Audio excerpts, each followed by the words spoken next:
O ar do Pantanal queima as narinas. Cheiro de chifre chamuscado misturado com o terror que só quem já viu uma boiada em fúria conhece. O menino grita. Um grito que se perde no trovão de cascos rasgando a terra. O cavalo bate as pernas desesperado. A barrigueira cede. E naquele segundo infinito, entre o céu e o chão, ele vê o arreio de prata refletir o último raio de sol. Essa é a história de como um pedaço de couro trabalhado e prata brilhante se tornou o túmulo de um sonho. E de como um menino que nunca teve sangue de peão nas veias morreu abraçado ao único troféu que a vida lhe deu. Mas para entender essa tragédia, a gente precisa voltar. Voltar para São José do Rio Preto, onde tudo começou.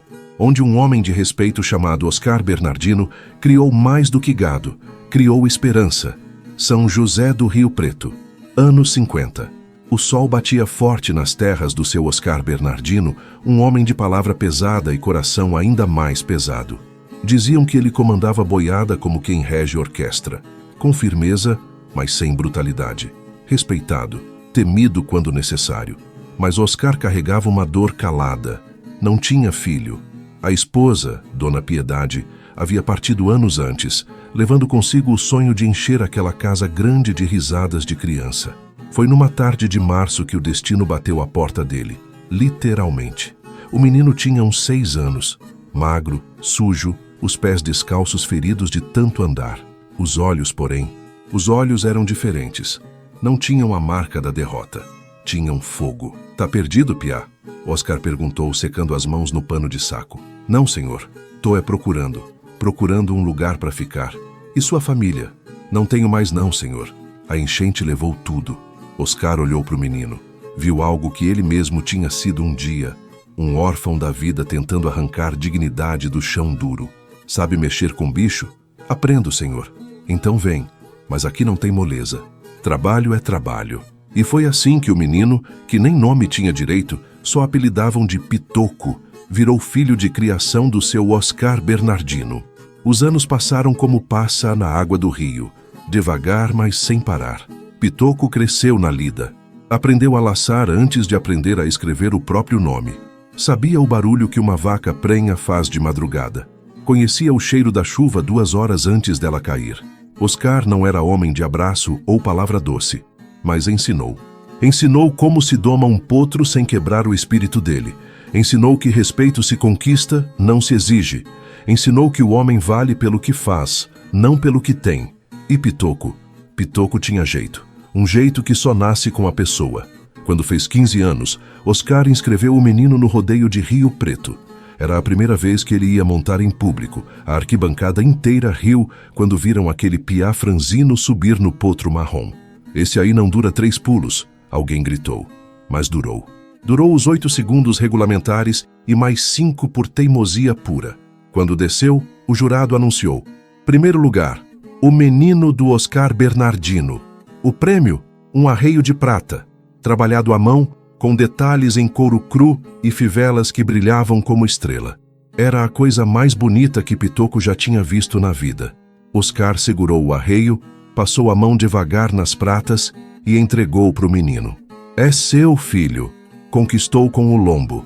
Agora cuida dele. Esse arreio é mais que um troféu. É a prova de que você é peão de verdade." Pitoco não chorou, mas apertou aquele arreio contra o peito como quem abraça a própria alma.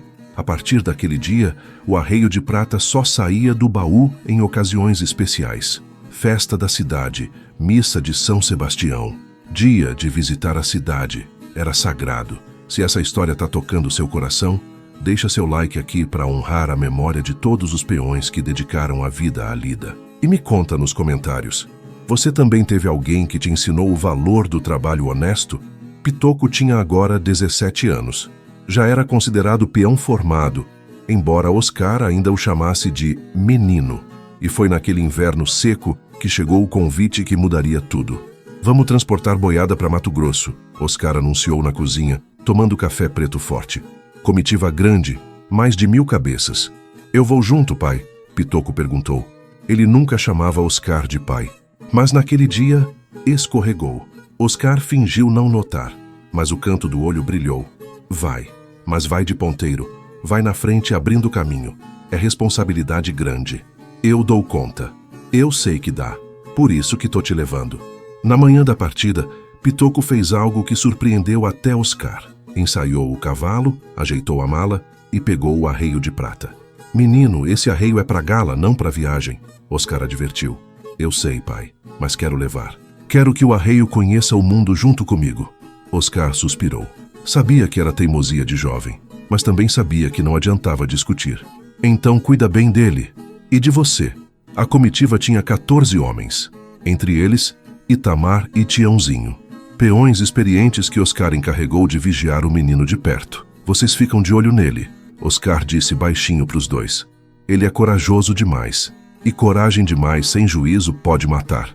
Pode deixar, patrão, Tiãozinho garantiu. A gente não tira o olho. O Pantanal é um mundo à parte, não é apenas terra e água. É um organismo vivo que respira, que engana, que devora os desavisados. A comitiva avançava devagar.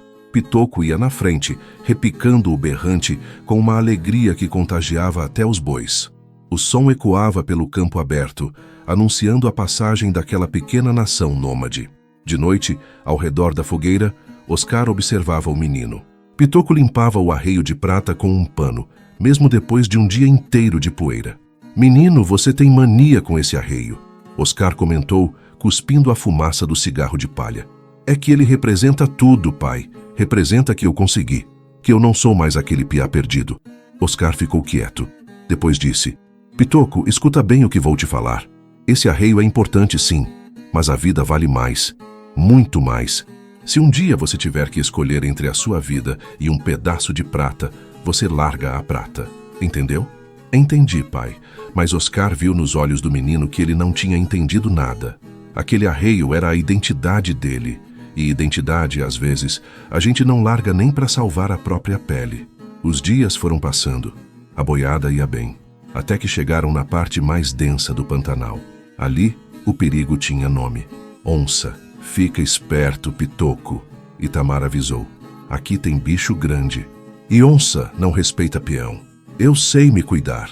O menino respondeu, ajeitando o arreio de prata no cavalo. A manhã começou quieta demais. Os pássaros não cantavam, o vento não soprava.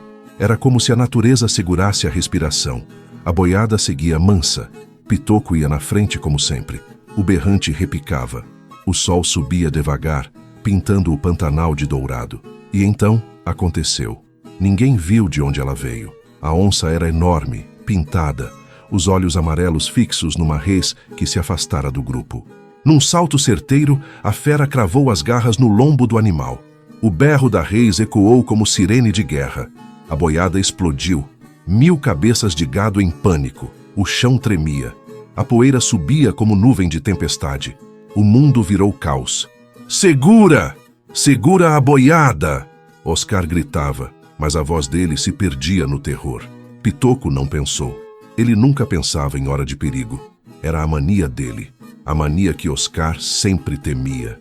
O menino esporeou o cavalo e disparou em direção ao estouro, gritando, tentando cortar a frente da boiada, tentando virar o gado. Pitoco, volta! Volta, menino! Tiãozinho urrava, mas o menino não ouvia, ou não queria ouvir. Ele conseguiu virar parte do gado. Por um segundo, pareceu que ia dar certo, e então a barrigueira cedeu. O arreio de prata, tão bem cuidado, tão polido, tinha uma costura velha que ninguém tinha notado. A pressão do galope fez a linha arrebentar. Pitoco voou do cavalo. O corpo dele bateu no chão duro, e antes que pudesse se levantar, a boiada passou por cima. Cascos, centenas de cascos. O som era de trovão misturado com o fim do mundo. Quando o silêncio voltou, aquele silêncio pesado que vem depois da tragédia, os homens correram. Pitoco estava estirado no chão. O corpo pequeno, machucado, imóvel. E nos braços dele, apertado contra o peito como se fosse a coisa mais preciosa do universo, estava o arreio de prata. Mesmo na morte, o menino não largou. Se inscreva no canal Histórias Sertanejas para nunca perder essas histórias que honram a lida, a coragem e a memória do nosso povo raiz. Compartilha com quem também valoriza essas raízes. Oscar Bernardino desceu do cavalo devagar.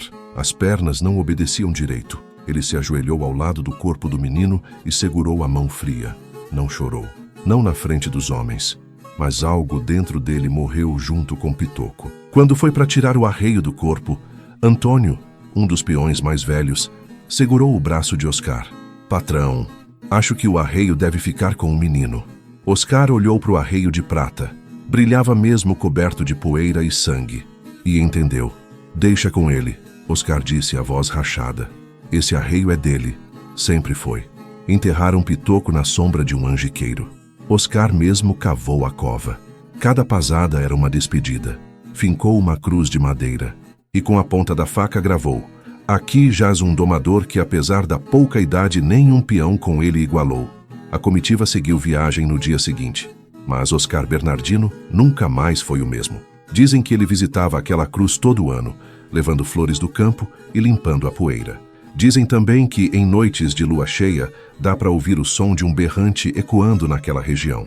E quem conhece a história jura que é o Pitoco, ainda abrindo caminho, ainda de ponteiro, com seu arreio de prata brilhando no lombo de um cavalo fantasma.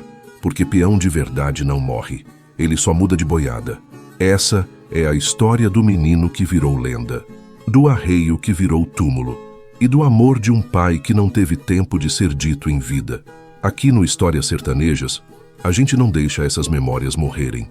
Deixa seu like, se inscreve e vamos juntos manter viva a chama da nossa cultura raiz. Até a próxima estrada, companheiro. E lembra, cuida da tua vida, porque tem arreio que a gente pode conquistar de novo, mas vida só vem uma vez.